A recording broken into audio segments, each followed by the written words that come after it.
ए बुआ इलस्ट्रेशन 7 देखिए, जो जो बनाया वही बताएगा और समझाएगा। अरे ये फैन बंद कर ना लो, आवाज कर रहे हैं।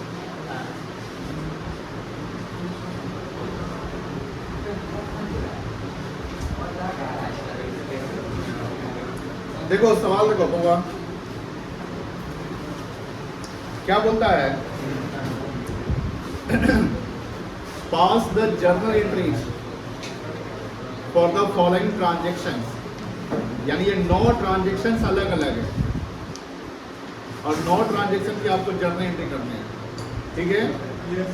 तो पहला ट्रांजेक्शन क्या है?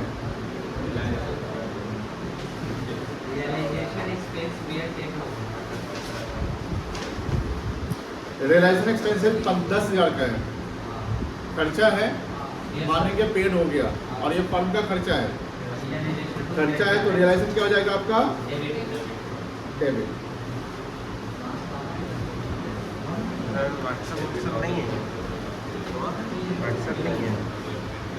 टू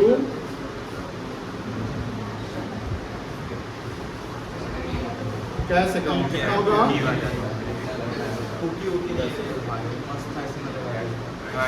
ऐसे लिखा जाएगा, क्या नाम से सेकंड देखो, बोला बात नहीं करो। सेकंड है रियलाइजेशन एक्सपेंस 5,000 है, वेयर पेड बाय तरन, सब कैश अकाउंट छोड़ के तरन कैपिटल अकाउंट हो जाएगा। तो रियलाइजेशन एक्सपेंस कितना है बेटा? इसका खर्चा फर्म का है, तो फर्म का खर्चा तो रिलेशन डेबिट हो जाएगा, बट यहाँ पेमेंट कौन किया है? ऑन बिहाफ ऑफ हम पार्टनर पे कर रहा है, तो यहाँ पे एंट्री क्या हो जाएगा?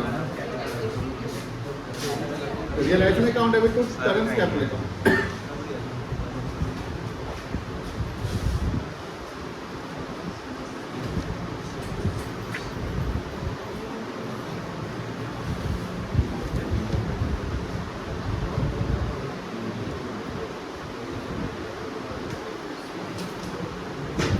कितना रुपया है?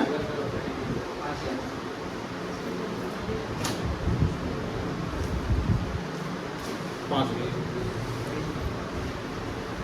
थर्ड देखो, थर्ड है realisation 5,000 were paid by the firm on behalf of Madan. अब ये सवाल सुनो, यहाँ पर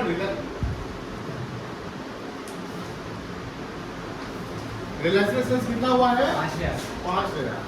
पेड किसके द्वारा हुआ है? लेकिन ये किसके बिहाफ में? मतलब ये खर्चा है किसका? मदन का है। तो मदन का, लेकिन पेमेंट फर्म कर रहा है, तो फर्म पेमेंट कर रहा है तो कैश क्रेडिट हो जाएगा, बट रियलाइजेशन का डेबिट नहीं होगा। रियलाइजेशन डेबिट क्यों नहीं होगा? बिकॉज फर्म का खर्चा ही नहीं है। फर्म किससे पैसा मांगेगा? ये पैसा मदन से, तो मदन का कैपिटल डेबिट कर दो, है ना।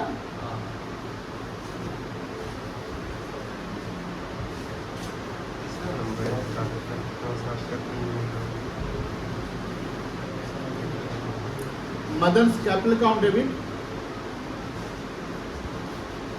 सर लेकिन यहाँ पे तो ये भी तो रियलाइजेशन एक्सपेंस है, उसको कहाँ कुछ डेबिट किया है हम लोग।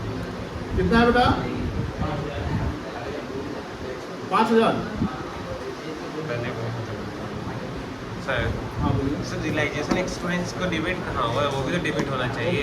ऑन बिहाफ, ये लैंग्वेज नहीं पढ़े ना। तो मदन यहाँ देखिए ध्यान से, बाई बिहाफ, ये क्या लिख रहा है? ऑन बिहाफ ऑफ मदन का मतलब कि खर्चा जो है ना, हाँ ये मदन का है, फर्म का नहीं है। हाँ मदन का है, तो मदन मदन का खर्चा तो फर्म का है डेबिट, और फर्म रिलेशन डेबिट का तो फर्म का खर्चा माना जाएगा।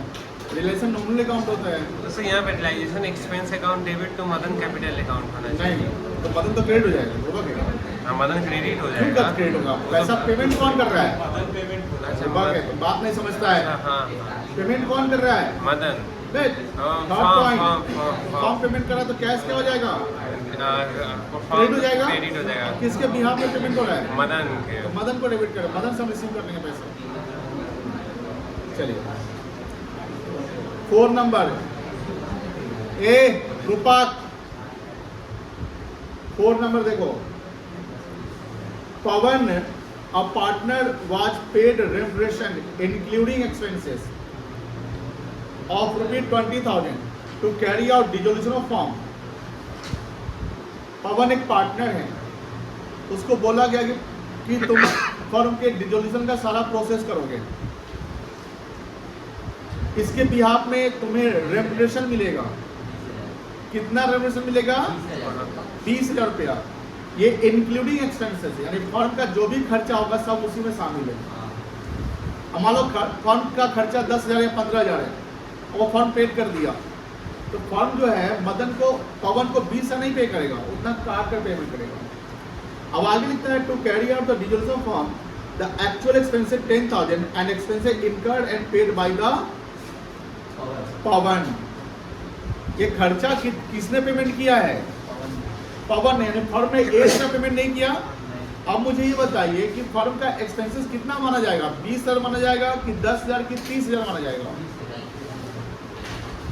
कितना माना जाएगा? 20,000। और तुम कितना बता रहे हो? 20,000 माना जाएगा। बताओ आकाश। 10,000। तुम बताओ? 20,000। आशुतोष? 20।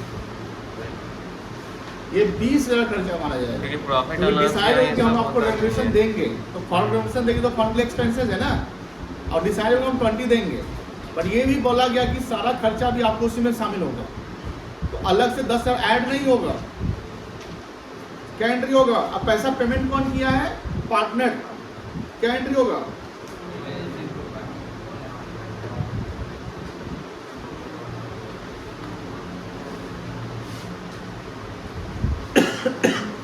रियलाइजेशन अकाउंट डेबिट हो जाएगा टू, हमको नहीं पता, ये तो आ रहा है।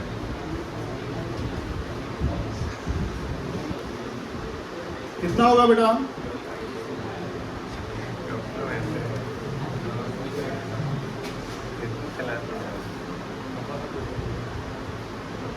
₹20,000।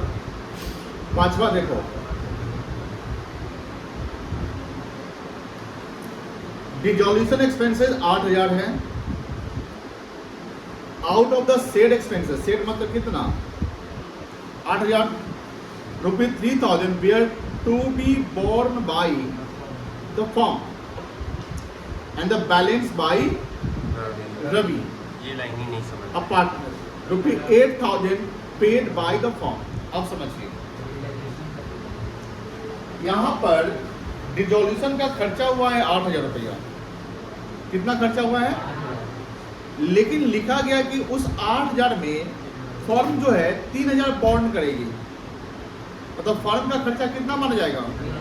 3,000 माना जाएगा। और जो 5,000 है ये कौन बॉन्ड करेगा? रवि। और ये पूरा 8 का 8,000 पेड कौन कर दिया है? फर्म। कोई दिक्कत नहीं है। अब यहाँ फॉर्म अगर पेड कर दिया तो पांचवा पॉइंट में कैश अकाउंट क्रेडिट कितना से होगा? 8,000। क्योंकि पैसा फर्म का जा रहा है ना बेटा, कितना हो जाएगा? 8,000। लेकिन फर्म का एक्सपेंसेस कितना माना जाएगा? 3,000। तो रियलाइजेशन अकाउंट डेबिट कितना होगा? 3,000। कितना फर्म का एक्सपेंसेस है?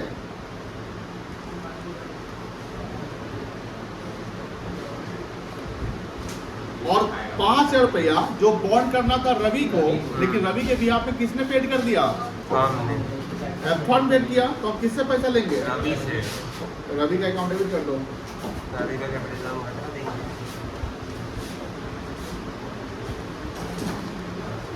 ये इंपॉर्टेंट पॉइंट है पांचवा। हो गया? समझ गए? समझ गए? ये छठा देखो, realisation expense 5,000 were to be borne and paid by Karan a partner. ये खर्चा जो है 5,000 है जो बॉर्न करेगा पार्टनर। बॉर्न मतलब वो सहेगा, यानी फर्म का खर्चा नहीं बन जाएगा। अब पेड भी किसने किया? पार्टनर नहीं किया। तो मुझे बताइए फर्म ने कितना पेड किया? 0। फर्म का कितना एक्सपेंसेस है? 0। तो यहाँ पे एंट्री होगा? No entry.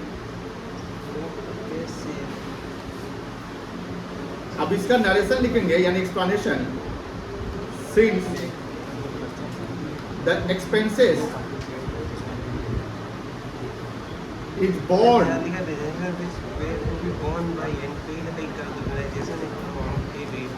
and paid by partner, that is current. Therefore,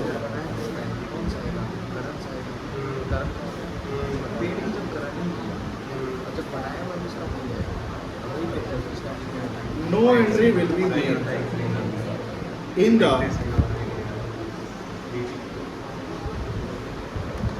sir लेकिन यहाँ पे जो है रेमोनेशन एक्सपेंस अकाउंट डेबिट होगी फिर कौन सा करंट अकाउंट वही बोलो। 6 नंबर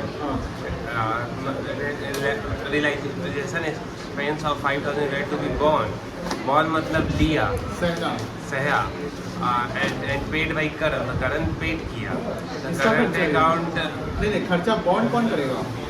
बॉर्न किया है were to be borne and paid by पूरा करंट बोलना, where to be current born and paid by current, मतलब क्या हुआ, बॉन्ड और पेड दोनों पार्टनर कर रहे हैं। लेकिन खर्चा ये फर्म का नहीं है, अच्छा पार्टनर का हो गया पार्टनर का खर्चा। ये मेंशन कर दिया कि ये ऐसा ट्रांजेक्शन होता है तो क्या एंट्री होगा।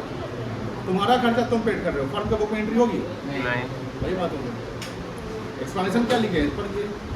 No entry since the expenses is borne and paid by partner, partner current expenses bond भी पार्टनर करेगा और पेड भी पार्टनर कर रहा है।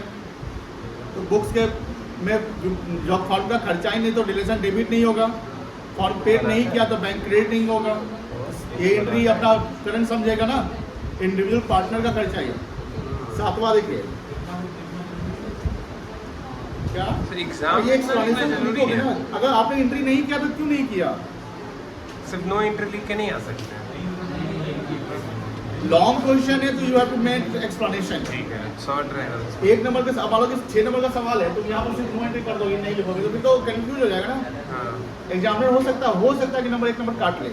आपके जैसा 1 नंबर क्यों काटेगा? बिकॉज आपने अपने एक्सप्लेनेशन नहीं लिखा। हो सकता है कि आपने किसी से पूछ लिया होगा एंट्री होगा नहीं होगा, बोला नहीं होगा तो नो एंट्री कर दीजिए। जब आप एक्सप्लेनेशन लिखते हैं और समझदार हैं, जैसे मान लो यहाँ पर ये एक्सप्लेनेशन था ना टेंजिबल इंटेंजिबल वाला, इसका तो आपके कॉन्सेप्ट क्लियर है। आप जानते हैं कि टेंजिबल का होगा, इंटेंजिबल का नहीं होगा। सेल वाला समझते हैं ना, सेल वाला याद है। चलिए सातवां देखो तो, Manoj a partner is to carry out dissolution of the firm at an agreed remuneration 10,000। तो सिंपल है, फर्म देगी पैसा। अब यहाँ पर फर्म पेड किया कि नहीं पेड किया लिखा हुआ है? नहीं लिखा हुआ है, लेकिन फर्म का खर्चा ही तो मानना जाएगा। अब फर्म किसको पैसा देगी? मनोज को। तो पैसा अपना मनोज समझेगा तो मनोज को हम क्रेडिट कर देते हैं, है कि नहीं है? क्या एंट्री होगा? Relation account debit to Manoj capital account.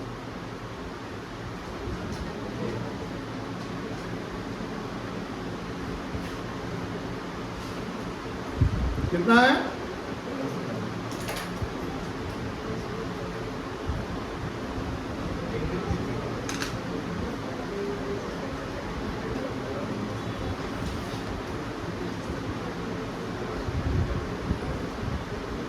चलिए और भी है ना।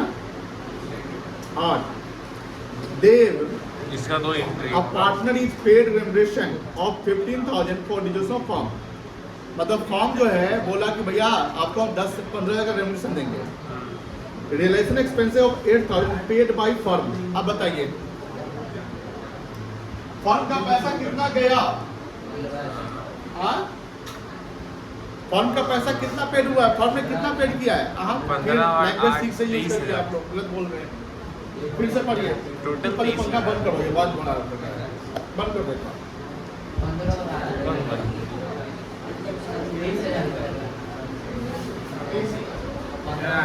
उठ नहीं सकता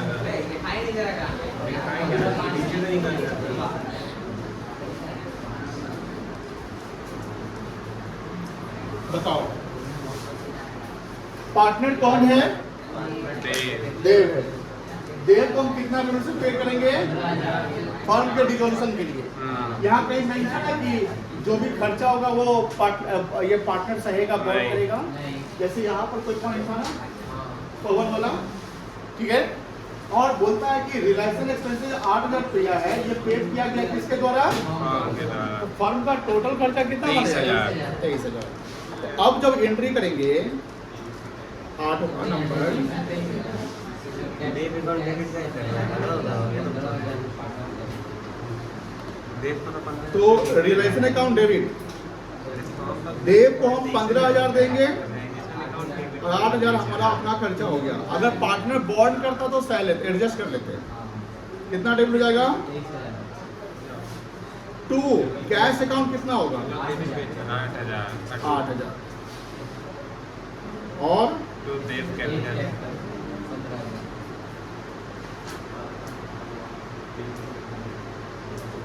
15,000। ठीक है।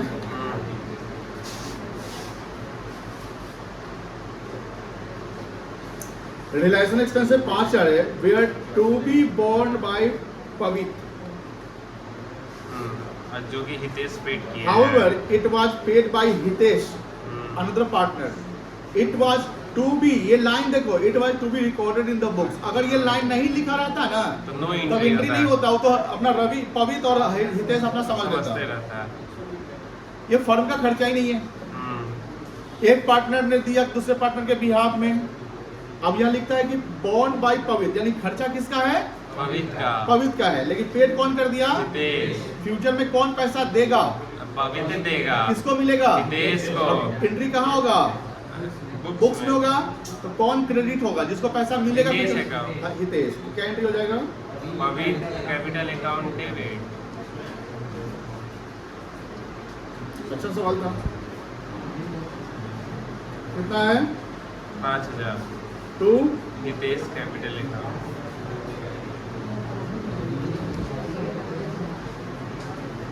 और वो दे चाहे नहीं दे, कैपिटल एडजस्ट कर दिया। गिनती करना था, कर दिया फॉर्मेलिटी पूरा। समझ गए? साथ कौन कौन बनाया था ऐसे? 2 बच्चे। तुम बनाया था? 3 बच्चे। नहीं बनाए थे सब, जो वो बना लीजिए साथ। किताब है ना सबके पास? 7 नंबर देख के बनाइए, वो बना। बस तब तक 6 नंबर समझा देते ना। ठीक है, एक ही करता हूँ। आप सीधा बैठो। तो पहले मोबाइल क्या चला रहा है?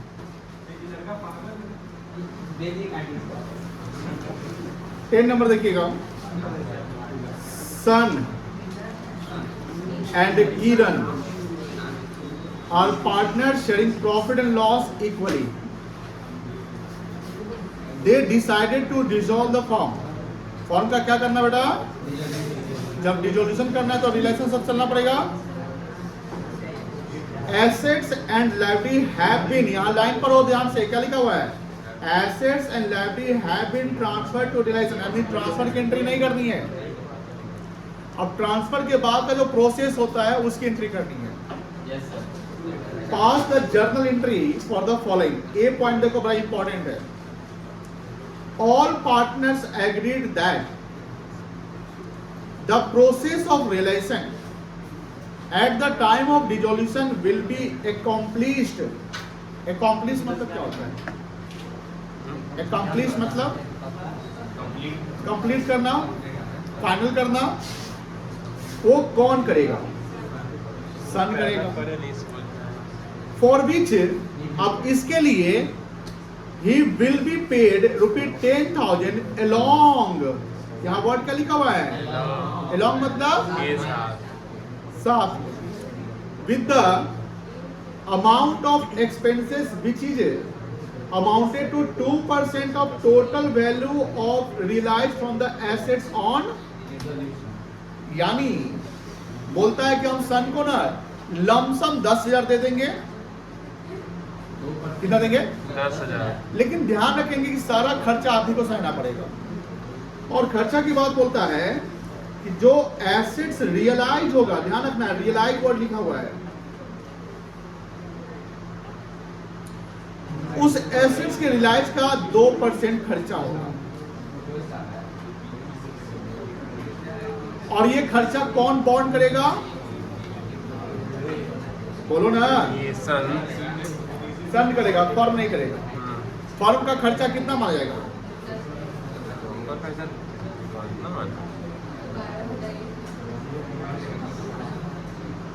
जो हम सन को देंगे। बोलिए हाँ है ना? नहीं, ठीक है। अब आगे देखो, अच्छा ये बताओ, किसी लाइब्रेरी का सेटलमेंट हम एसेट से करते हैं इसी लाइब्रेरी, हाँ तो क्या उस पर हम 2% एक्सपेंस निकालेंगे? निकालेंगे क्योंकि टोटल एसेट्स का कहा है ना। 15 लाख निकलेगा। 15 लाख टोटल एसेट्स का कहा है, रिमेनिंग एसेट्स का थोड़ी कहा, या नेट एसेट्स का। Total value realise, total value realise तो 15 लाख।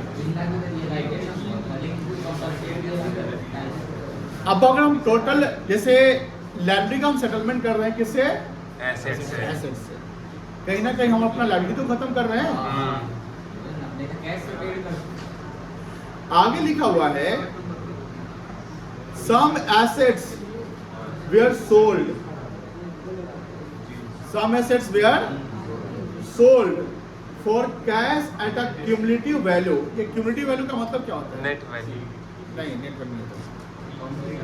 Cell value. क्यूमुलेटिव का मतलब एक्यूमुलेट होता है कि जैसे जितने सारे एसेट्स को जोड़ जाड़ के हमने बेचकर इतना पैसा लिया। ये सिंगल एसेट्स की बात नहीं कर रहे हैं, क्यूमुलेट कर रहा है। क्यूमुलेट समझ ना, जैसे आप पढ़ोगे फ्रीक्वेंसी होता है, क्यूमुलेटिव फ्रीक्वेंसी होता है, जोड़ते हुए जाना होगा। या आप पढ़ोगे कि बैलेंस शीट में पीएल में एक्यूमुलेटेड प्रॉफिट दिखता है, वो एक्यूमुलेटेड प्रॉफिट क्या होता है? सम ऑफ ईयर्स प्रॉफिट। अब वो वैल्यू है 12 लाख रुपया। कितना बेटा? 12 lakh. And the remaining where taken over by creditor at a valuation of 3 lakh. अब मुझे बताइए कितना एक्सपेंस निकलेगा? 15 लाख। पहले तो 12 लाख का 2% निकालोगे, कितना आएगा? 24,000। 3 लाख का एसेट का सेटलमेंट हो रहा है, किससे? क्रेडिटर से हो रहा है। 3 लाख का कितना परसेंट? 2%। कितना आएगा? 6,000। लेकिन ये सारा खर्चा बॉन्ड कौन करेगा? ये सारा एक्सपेंस बॉन्ड कौन करेगा? सन करेगा। तो मान मुझे ये बताइए, क्या यहाँ पर फर्म का एक्सपेंस हम 30,000 माने कि 40,000 माने कि 10,000 माने? 10,000 ना, 40,000। 10,000 ना सिर्फ, बाकी कहाँ तो लिखा हुआ है? बॉन्ड कर लिया ना सन। 80,000 ना, कहाँ लिखा हुआ है? क्या बेटा? सिर्फ 10,000 होगा। यहाँ लिखता है along, लिखा ना टुगेदर। टुगेदर मतलब साथ में, इंक्लूडिंग नहीं। इंक्लूडिंग नहीं है। तो अब बात यह रही है कि सन को तो 10,000 मिलेगा और उसके अलावा जो रियलाइज करवा रहा है उसका कमीशन मिल जाएगा। लेकिन क्या यहाँ पर पैसा फर्म ने 1 रुपये पेड किया? नहीं ना किया। तो जब फर्म ने पेड नहीं किया तो अगर हम रियलाइजेशन डेबिट करें, कितना से करेंगे? 10,000 से।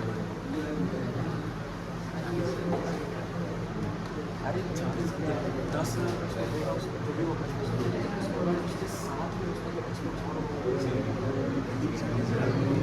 10,000 टू क्या करेंगे बेटा? Sun capital account.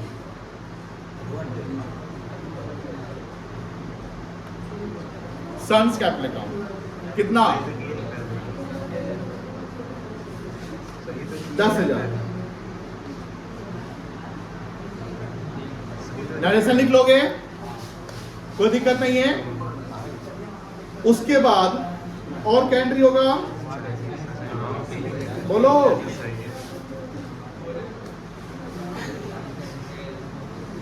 Relation account debit to कर सकते थे। सस्पेंस बनाएंगे, सही है। कितना? 30,000। कितना परसेंट है? 2%।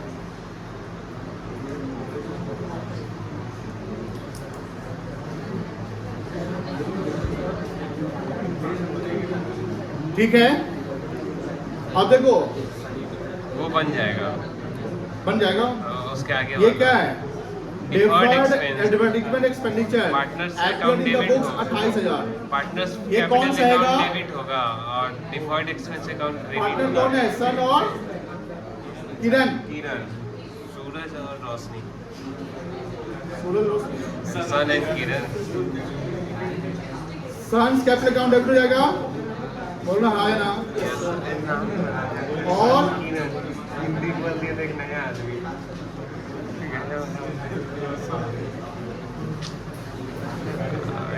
हिंदी में नाम रखा है तू क्या करोगे? शख्स है एडवर्टीजमेंट सस्पेंस तू क्या करेंगे? एडवर्टाइजमेंट एक्सपेंडिचर करेंगे कि रिलेशन करेंगे? नहीं एडवर्टीजमेंट यही करेंगे डायरेक्ट राइट ऑफ करेंगे, ये ट्रांसफर नहीं होता है, इसलिए advertisement suspense account as account aggregate सब है डिफर्ड बात बराबर ही है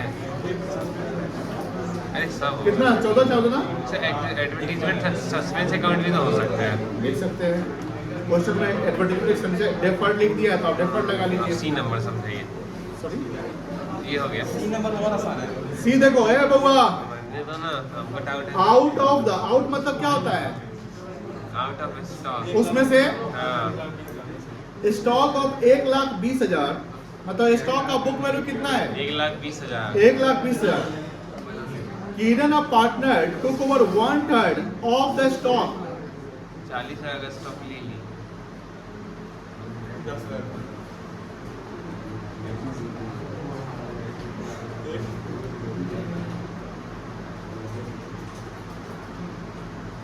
कितना है बुक वैल्यू? 1,20,000 इसका 1/3 कितना आएगा?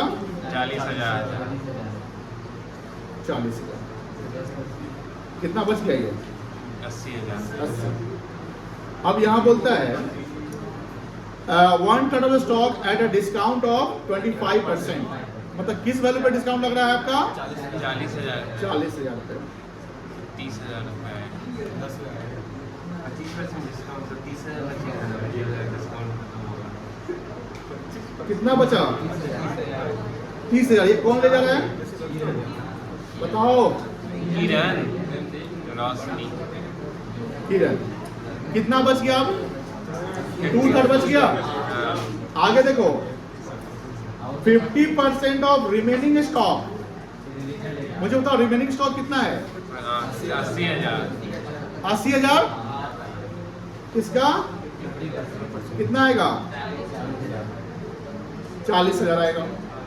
तो बोलता है 50% remaining stock was taken over by creditor of 30,000 in full इसका कोई सेटलमेंट एंट्री नहीं होगा ऑफ हिज क्लेम। तो इसका जो है नो एंट्री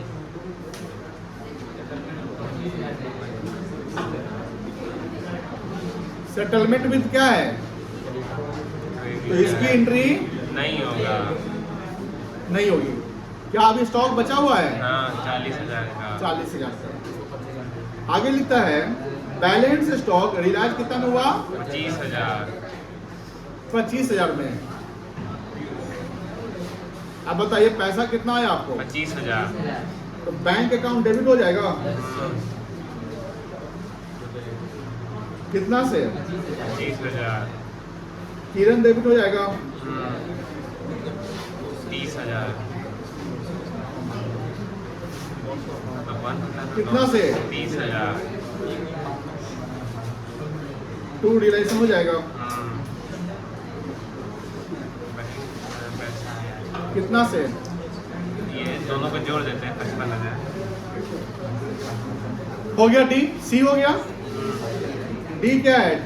डी पर बनेगा पहले देखो तो D number and outstanding bill of and outstanding bill for repair library है and renewal of 3,000 was settled through the unrecorded asset which was valued 10,000.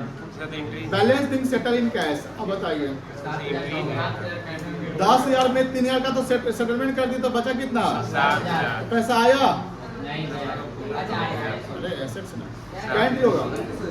Realisation नहीं बैंक अकाउंट डेबिट 7,000 रुपये आया था कैश अकाउंट डेबिट कितना? 7,000 तो सस्ते चलो चलो बना लो प्रोग्राम।